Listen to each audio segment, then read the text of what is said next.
Hello and welcome to what, week 14? We're in the last chapter of our textbook this week. It is Thanksgiving week. Although we have got Thanksgiving scheduled and we got Thanksgiving on Thursday and most people don't work Friday and we turn this into a 4-day weekend, your assignments are still due by Sunday. So please plan accordingly so that we can have a good discussion and a good forum. And I hope that you enjoy Turkey Day. Don't get tryptophan poisoning, which is something that comes from turkeys and it makes you go to sleep. But have a great weekend and just remember to come in here and talk. You might want to take your quiz before Wednesday.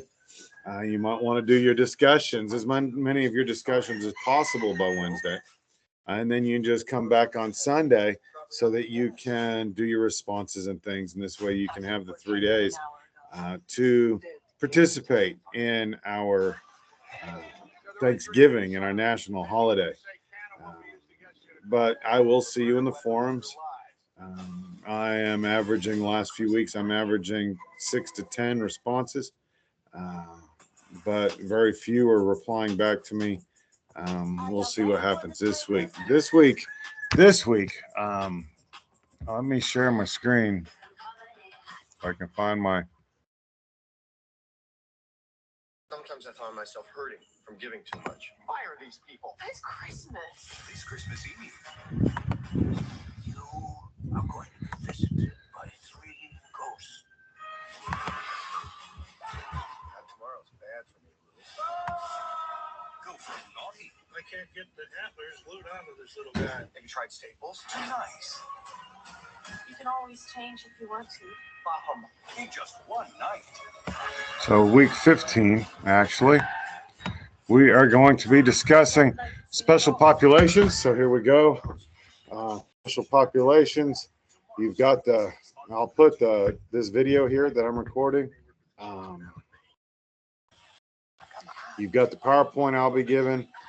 You've got a quiz and you've got a discussion this week. This week's discussion. Is there anybody still in here? What's that? Isn't posted yet, so I will get that done here before I turn off my computer this morning. And then you've got a quiz. But special needs and special populations. This is what we are looking at, and this is what we are focusing on today. I'm going to share. We're going to share the window. We're going to share.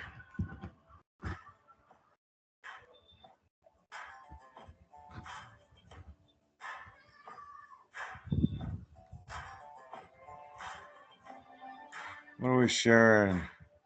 We're sharing this. All right, we took a little detour on our story of RFK. The large, we're going to turn it into a. Very interesting one. There we go. Chapter 12, special populations and people in prison with substance abuse disorders, with disease, the elderly. And this is a big problem that we're having in prisons right now, and that is the elderly. You're going to define the term incarcerated people with special needs. You're going to report on special treatment and care of persons. You're going to summarize who is in prison with substance use disorders, why treatment is important. I'm going to outline the challenges of a person with AIDS, HIV and AIDS. You're going to debate the issues surrounding the incarcerations of the mentally ill. And that's probably going to be the discussion post. There's going to be a debate about imprisoning the mentally ill and summarize healthcare costs, recidivism issues, and things to that nature. You know, I've got a guy in my faith-based dorm right now that was just diagnosed with some rare form of carcinoma and stomach cancer. They're about to bring him up to the hospital unit. They're going to do some testing and some biopsies. And I bet you that if this becomes fact, they're going to ship him out. They're going to send him home early as a hardship release and allow him to go home so that he has to pay for his health care and not the state of Texas. This is the good stuff. Okay, incarcerated individuals who exhibit unique physical, mental, social, and programmatic needs that distinguish them from other residents. Jail and prison management and staff have to respond in non-traditional and innovative ways towards these special needs individuals. Okay, and the transgendered issue is also something going on. That might be our discussion group, is a debate over where do we house the transgendered? You know, just because you have male or female genitalia, you identify as the opposite gender that your chromosomes say. How should you be housed? Should you be housed in accordance with your chromosomes, with accordance with your seen observable genitalia, or as your identity? I will say you should go research any of this today. Okay. So most inmates commit offenses under the influence of drugs. Many residents are incarcerated for drug offenses, and these are persons with a substance abuse disorder, drug substance use and dependency. Women are more likely to have substance abuse problems who are incarcerated, but men have just the same. Texas is seeing a pandemic of inmates overdosing on methamphetamines, K2, and other drugs that are being smuggled into the prison. So the reason of giving drug treatment to persons with drug use, substance use disorder, is a reduction in their drug use will decrease in the demand for illegal drugs. If we can stop the drug trade, and this is something that we've been fighting in the free world since Nancy Reagan and her Just Say No campaign. The idea is that if we could stop the need, stop the desire for drugs, then the market for drugs would dry up. And this is a great theory, but how are we going to do this? How are we going to turn around and decrease the demand for drugs when there are so many people that are just looking for a way to escape? And a lot of substance abuse is about escapism and about escaping your life, your perceived life. So if you're drunk or you're stoned or you're spun or you're wasted or tuning here in the prison that I work in, they call them tuned. You're tuned out.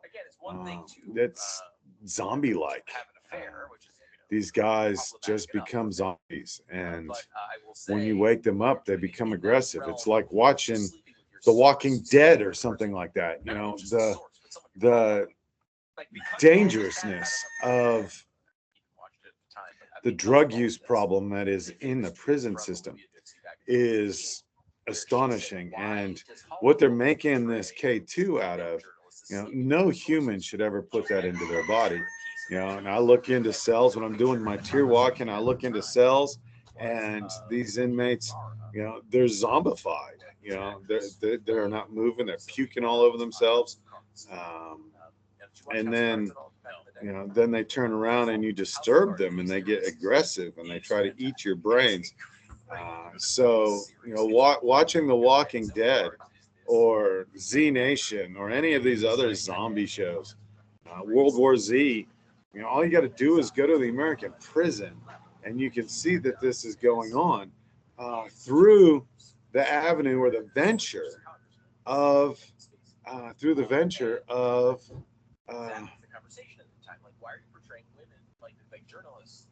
this K2 that they're using.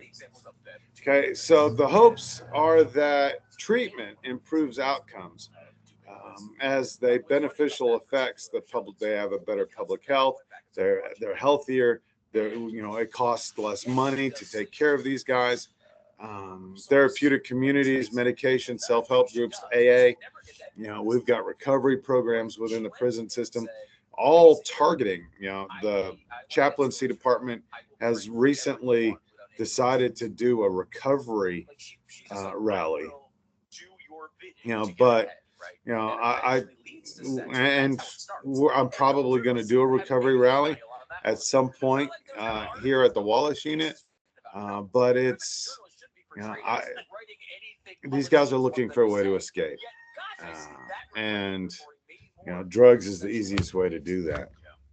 So the fundamentals for effective drug treatment is addiction is a brain disease that affects behavior and the brain's anatomy and chemistry. And we discussed this, or I've discussed this in a few sermons that I've given, that substance abuse, drug use, or just any sin will change your DNA.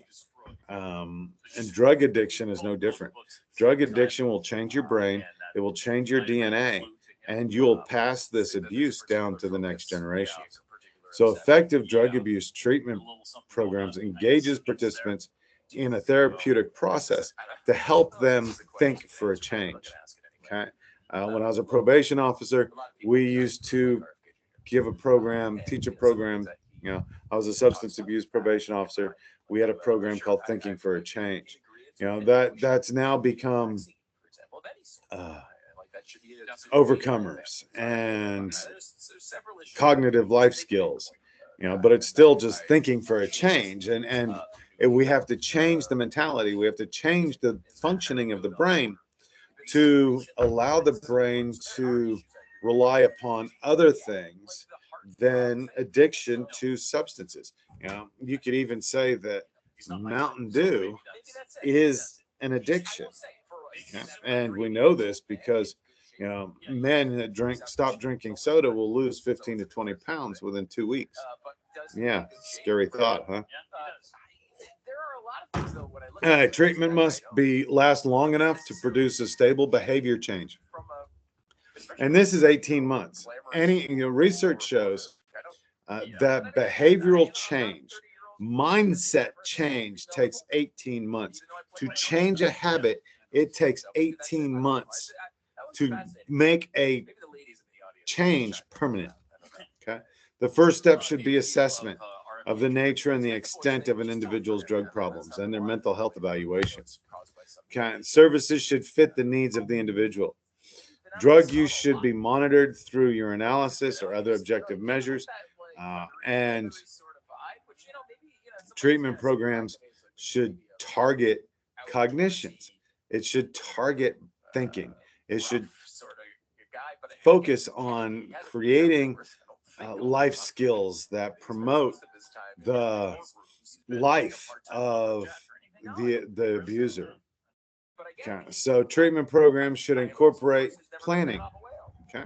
And this, I know back in the early 2000s, 20 years ago when I quit smoking, there was this idea that you would pick a date to quit smoking. And, I quit smoking by using the lozenges. Okay. And I picked a date. Again, a couple days, a week or so before I put down my cigarettes, I started using these lozenges in between my cigarette breaks. And then, on that day that I planned to quit smoking, I smoked my last cigarette, I threw them away, and I didn't pick them up again. But I then became addicted to the lozenges. And then I had to work and wean myself off of using the lozenges. I started with 4 milligrams started at 4 milligrams, and I went to 2 milligrams, and then I just stopped using the lozenges and I quit smoking. And it was a good life change. Then I'm saving $20 a day in cigarettes that I'm now spending on soda and Pop-Tarts and other things and protein snacks, because I can't eat a whole lot of grains. Actually, I can't eat any grains. So I eat a whole lot of protein snacks made out of cheese and nuts. The Continuity of care helps a person's deal with problems at reentry. We also want to look at pro-social behavior. We reward pro-social behavior. We punish antisocial behavior. Okay. They're in prison for antisocial behavior. A lot of that antisocial behavior comes from a certain things, substance abuse. They come from a lack of education. They come from from increased poverty. There's a lot of things that we've discussed over the last 15 weeks on why people are criminals and why they find themselves in prison. So we want to integrate an approach that combines drug treatment with a psychiatric treatment that should be adopted to help the drug offender to stay away from their substance and to become productive members of society. And this enables persons with co-occurring mental health programs to also function successfully in society. Okay, so what we're finding is that a lot of people are self-diagnosing and they're self-medicating.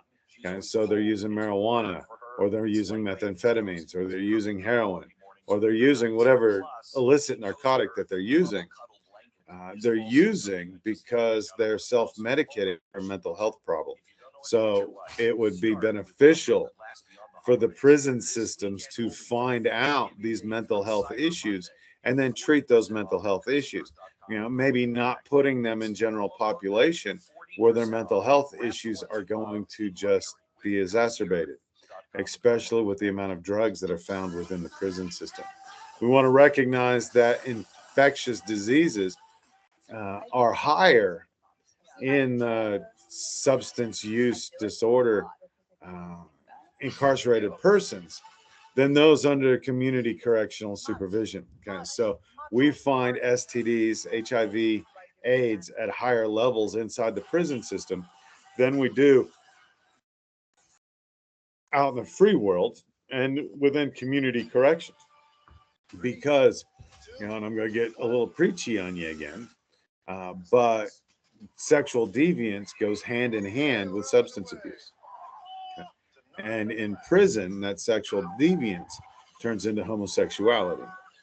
And that sexual deviance may have brought HIV, AIDS from the outside into the prison. But because of the continued desire for sexual gratification, even within same-sex relationships, we find an increase in the transmission of these STDs. So the human immunodeficiency virus, it is a group of retroviruses that infect and destroy helper T cells of the immune system, causing a marked reduction in the numbers of T cells and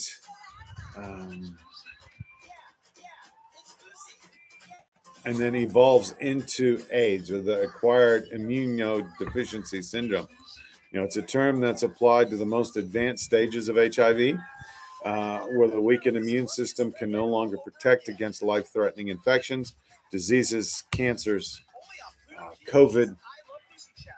Sexually transmitted diseases can spread to other persons in prisons. Correctional employees and prison visitors are at risk of becoming infected if appropriate precautions are not implemented. Wearing gloves and PPE while doing searches, or not washing your hands enough. I am constantly washing my hands because I am searching inmates as they come into the chapel. Not part of my job description, but it's what I do so I can make sure that the faith-based programming continues, because they don't, if they don't have the staff, for, hold on a second. I forgot to turn off my TV. Okay, so if they don't have the staff available, I play correctional officer so that we can have the faith-based curriculum continue. So individuals who are released may transmit their diseases into the community. You may have gone into prison without any STDs, but you're going home with STDs. And then, for some strange reason, the first thing everybody wants to do is have sex with their loved ones that they haven't seen in so many years. And then they take whatever STD they have and they spread it to the family. Unless persons are treated in prison, they burden community healthcare systems out in the real world. Okay, so reasons why treating HIV in prison is difficult. A lot of it has to do with privacy. If inmates find out that there's an inmate on another inmate who's on the AIDS cocktail, he's going to be stigmatized, and they're going to give him a hard time, and he's going to have a lot of problems. And the fear of this stigmatization of being an HIV AIDS carrier is detrimental. Frequency of taking medication in the prison routine, a distrust of the medical legal system, a fear of the side effects, the court's rejection of providing the same quality of health care to persons in prison as is available to the society at large. I know I had an HIV AIDS scare back in 2002, 2003. When we were doing shakedowns and we were doing cell searches, we had to search lockers, and every cell had 4, looked like high school lockers for the inmates to keep their things in. But there's a lip that was around it, and we would wear leather gloves. We'd stick our hand in the lips, our fingers in the lips, and then we'd run our fingers down, and the leather gloves would knock out any contraband that was being hid there. Well, after a while, this becomes a habit. And then they took our leather gloves away because we got sued by the federal government, got sued by a inmate stating that the leather gloves that we wore them and they were intimidating, okay, because we would wear them during searches and we'd wear them during fights. And so the federal government and the Supreme Court said that we couldn't wear gloves anymore, leather gloves anymore while on duty. So we had to move to the latex gloves. Well, I'm in this habit. I put my latex gloves on, I stick my fingers in this lip, I run my hand down, and there was a razor blade log there, and I cut the fingertips off of all, on all of my fingers. Drew blood everywhere, bleeding everywhere profusely. I was sent to the hospital. And while I'm in the hospital, I'm sitting there, and they've put little Band-Aid, the butterfly Band-Aids, not stitches, but the butterflies on my fingertips to get the bleeding to stop. And then the doctor comes in and he gives me this, these pills. And he said, here's a week's supply of these pills, but you need to go using your workman's comp. You need to go down to the pharmacy and you need to get a 90-day supply of these. And then in 90 days, you need to get another 90-day supply. I go, what is this? And he goes, it's the AIDS cocktail. It's what we call the AIDS cocktail. And it was 3 different pills that I had to take twice a day for 6 months. And the research showed that if you started taking these pills within 2 hours of exposure, that it would block the transmission of the HIV virus and the AIDS virus, and you would be good to go. So I took these pills. These pills had horrible gastrointestinal problems. I ended up working for 6 months, ended up working in a gun tower so that I could be close to a toilet. It was horrible. Those pills were horrible. I thought the pills were going to kill me. But I took these pills for 6 months, and every 6 weeks during these 6 months, and then every 6 weeks for the next 2 years, I had to go get an AIDS test to make sure that I didn't pop positive for AIDS. It's 20 years later, and I still have not, failed one of those tests. I'm still negative. And I'm going to say that it's because of the pills. But taking those pills brings a stigma. How sick I got while taking those pills made people think that I had HIV/AIDS. No, it was a horrible world, but luckily I was in, I had workman's comp to pay for those pills because those 4 pills cost $1,500 a day. Now, is the federal government or the state government going to pay $1,500 a day for the AIDS cocktail? I think they've got it down to 1 pill now that you take once a day, but it's still an expensive medication that we have and that we use. Okay, and the courts have also said that inmates are not required to receive the same quality of health care as persons in general society. So HIV testing procedures, federal and state prison systems test persons for HIV during the intake process, during custody, or during discharge planning. Correctional professionals need a network of medical experts to consult about HIV/AIDS. And every time that you have an exposure, you probably need to go get tested. And as often as there's uses of force within the prison system, it's always a good idea that if there is blood involved, that you go get tested, and you work from there, and you take this cocktail until they know that the blood that you were exposed to was not HIV infected. The prison system knows, classification knows, medical knows, but the correctional officer doesn't know, because if the correctional officer knew who was positive for AIDS and who was not, they would be treated differently. And so to ensure that all inmates are treated the same, that information is kept confidential unless there is an event that occurs. And then they still don't tell you, they just treat you for the exposure of HIV/AIDS.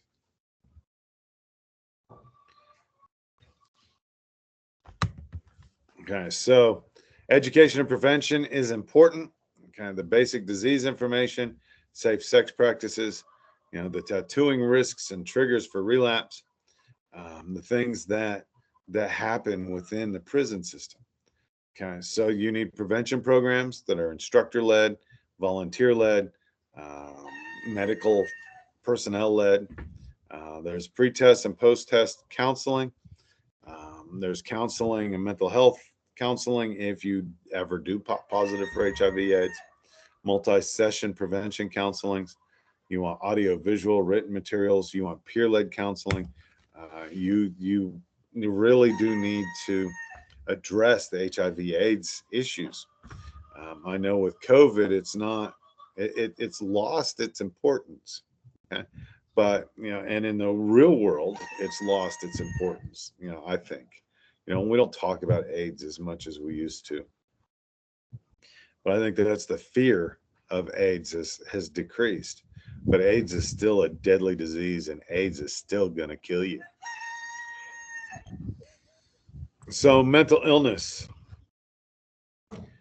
Persons in prison with mental illness are perceived as disruptive, unpredictable, and sometimes dangerous. They're stigmatized, they're neglected, they're easy prey for inmate assaults and robberies. Stress of incarceration worsens symptoms, and the innovative alternatives, crisis intervention teams, and mental health courts are assertive community treatment. Now, I have a couple guys that are in my unit that are combat vets. They were in Afghanistan, they were in Iraq, and now they're suffering from PTSD. And PTSD is an anxiety disorder, okay, where you're looking at things and you're seeing things, and it makes you nervous to be in crowds. Personally, I don't go to a restaurant and sit in a restaurant where I can't see the door. And it makes me nervous when I can't see the door because I can't see who's coming in and who's going out. So I normally sit in a place in the restaurant where I can see the door and I can see access to the kitchen in this way, because so that I can be hyper vigilant. But now you're in prison, and those guys that with PTSD, those vets who are in prison, um, substance abuse problems, violence issues, that's still a mental health issue. Their hypervigilance and their anxiety gets a whole lot worse when you're in prison. You're on a cell block with 83 other men, and you constantly think that something's out to get you.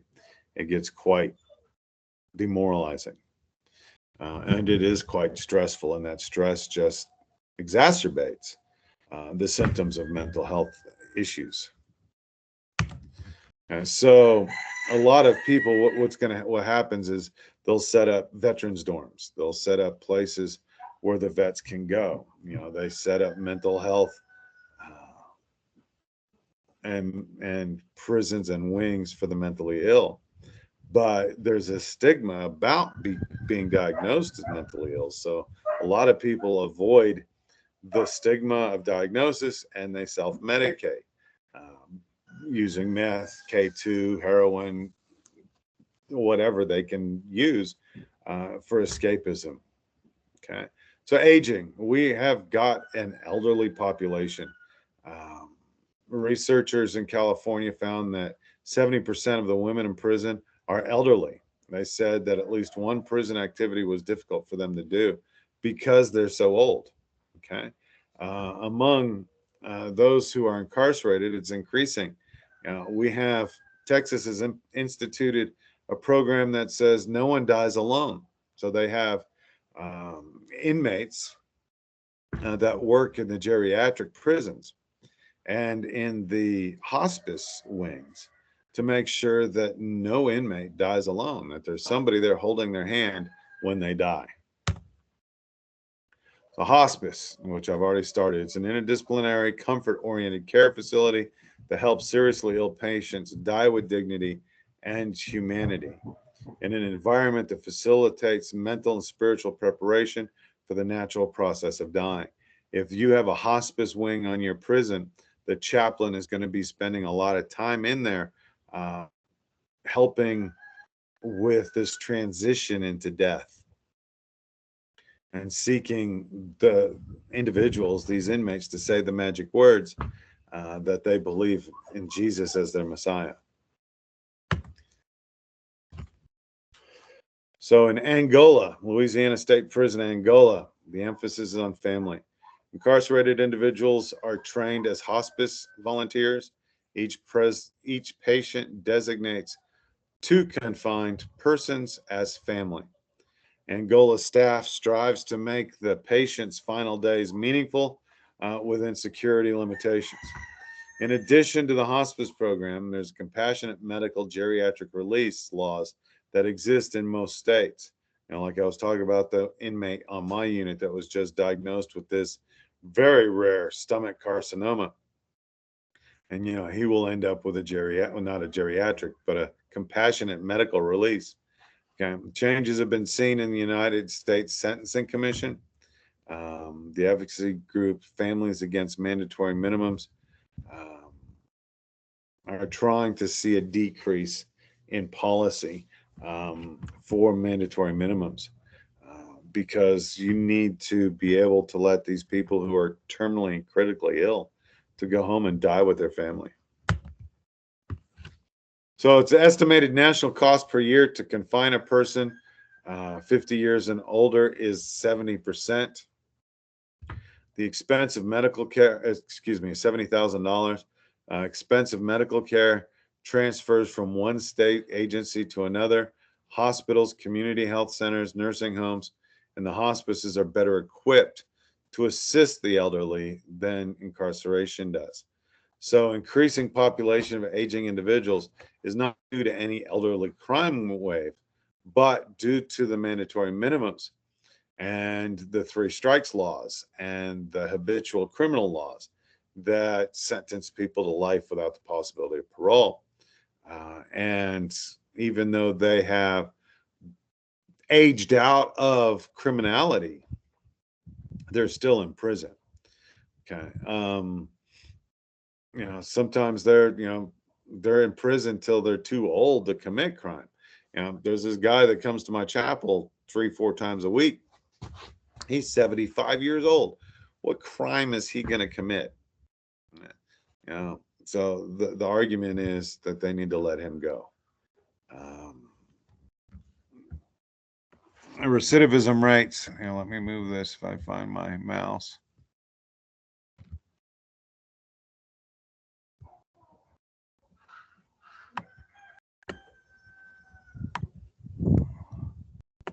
Recidivism rates drops dramatically with age. Okay. I was saying that already. I didn't need to move that banner. Recidivism drops with age. After the age 36, research shows that you are less likely to reoffend. You age out of criminality. All right, so that is it for today. Let me stop my sharing. Close this. So we will see you in the forums. I hope you have a great Thanksgiving. I think that, and I hope that everything goes well this week. Let me do this. If you want me to review your final research paper before you turn it in next week, you need to have it emailed to me by Wednesday. If you email it to me by Wednesday, I will have it back to you by Sunday. And then you can make the edits, you can make the changes, and we can look at those things to see how your paper is evolving to make sure that we have a great week. Also, I think there's a couple days left for the evaluations, the court class evaluations. If you complete the class evaluation, send me a screenshot of your completion, and I will give you extra credit on your final project, and we will go from there. So I hope you have a great Thanksgiving. I hope that you are blessed, and I hope that all goes well.